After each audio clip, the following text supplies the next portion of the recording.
فرق ہوتا ہے خدا اور فقیر میں، فرق ہوتا ہے خدا اور فقیر میں، ارے فرق ہوتا ہے قسمت اور تقدیر میں۔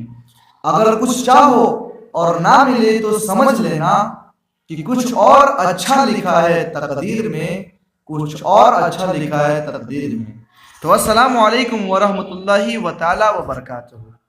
تو کیسے ہیں آپ؟ امید کرتے ہیں کہ آپ تمامی لوگ بخیر عافیت ہوں گے۔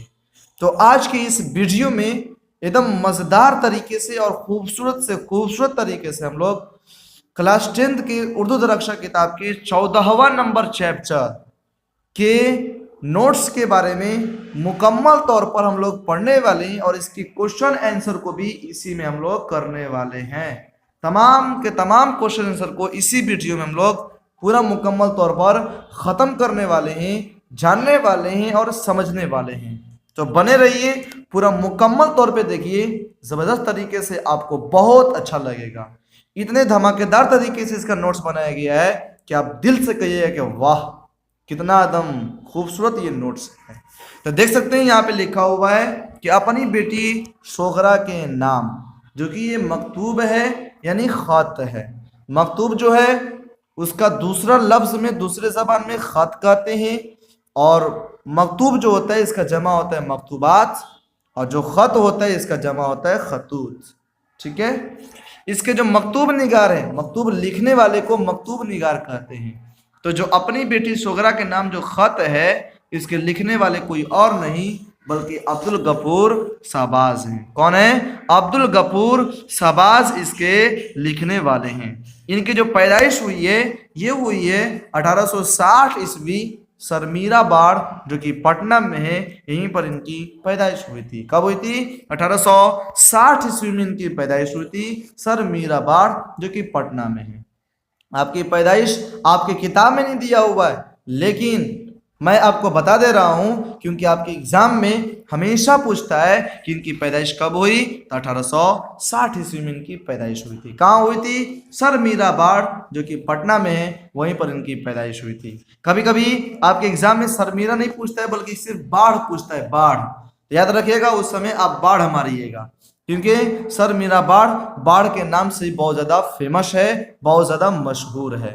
ٹھیک ہے، ان کی پیدائش ہوئی تھی 1860 عیسوی میں، باڑ جو کہ پٹنہ میں، وہیں پر ان کی پیدائش ہوئی تھی۔ ان کا انتقال کے بارے میں بات کر لیا جائے تو انتقال ان کا ہوا ہے 30 نومبر 1908 عیسوی۔ 1860 میں پیدا، 1908 میں انتقال۔ ٹھیک ہے، چلیے ان کا پورا نام اگر دیکھ لیا جائے تو پورا نام ہے سید محمد عبدالغفور، اور جو شہباز ہے یہ تخلص ہے۔ تخلص آپ جانتے ہیں نا، تخلص کسے کہتے ہیں؟ کمنٹ باکس میں بتائیے گا۔ ہمیشہ ہم بتاتے ہیں، آج آپ کو بتانا ہے۔ اگر نہیں معلوم ہے تو کمنٹ باکس میں پوچھیے، پوچھنے میں ہچکچاہٹ نہیں۔ آپ کمنٹ باکس کے ذریعے اپنے مسئلہ کا حل کرا سکتے ہیں، اپنے مسئلہ کو پوچھیں، مکمل طور پر اس کا جواب دیا جائے گا۔ ٹھیک ہے، ان کی شادی جو ہوئی تھی، شادی کے بارے میں دیکھ لیا جائے یہاں پر، ان کی شادی دو کو ہوئی تھی۔ پہلا شادی ہوئی تھی شمس النساء خاتون، جو کہ ساکن باڑ کی رہنے والی تھی، پٹنہ میں ہی ہے۔ انہی کے ساتھ شادی ہوئی تھی 20 سال کی عمر میں۔ ٹھیک ہے، شہباز کی عمر 20 سال کی تھی تبھی ان کی شادی ہوئی، کس سے؟ تو شمس النساء خاتون سے۔ دوسری جو شادی ہوئی تھی ان کے انتقال کے بعد، شمس النساء کی شادی ہوا ان سے، تو شمس النساء ان کے ساتھ 10 سال تک رہی۔ کتنے سال تک رہی؟ 10 سال تک۔ اس کے بعد ان کا انتقال ہو گیا، تو اس کے بعد کئی سال کے بعد ان کی دوسری شادی کی گئی اشرف النساء سے، جو کہ مولوی بصیر الدین احمد کے ایک فرزند تھے، جن کا نام تھا ڈاکٹر نذیر احمد۔ انہی کی سالی تھی، سالی، جن کا نام تھا اشرف النساء۔ انہی سے ان کی شادی ہو گیا، کب؟ 1898 عیسوی میں۔ پہلی جو شادی ہوئی تھی وہ 20 سال کی ہوئی تھی، تو جوڑ لیجیے 1860 میں پیدا ہوئے تھے، تو 20 سال جوڑیے تو 1880 عیسوی میں۔ 1880 عیسوی میں ان کی شادی ہوئی، اور یہ جو پہلی بیوی تھی ان کے ساتھ 10 سال تک رہی، تو 1890 ہوا۔ اس کے بعد 8 سال کے بعد ان کے انتقال کے 8 سال کے بعد ان سے شادی کر لی ہیں اشرف النساء سے۔ کوئی دقت؟ چلیے، وہ نہیں دیں گے دقت۔ آپ کیسے سمجھتے ہیں کہ دقت ہوگا؟ ایک بھی دقت نہ ہوگا، سارا کا سارا دقت آپ کا ختم ہوتے ہوئے نظر آئے گا۔ بس دیکھیے تو پہلے مظفر پور کے قیام کے دوران انٹرنس پاس کیا۔ جب مظفر پور میں یہ قیام کیے تھے، مظفر پور ایک ضلع ہے، اس مظفر پور سے کون کون اس ویڈیو کو دیکھ رہے ہیں آپ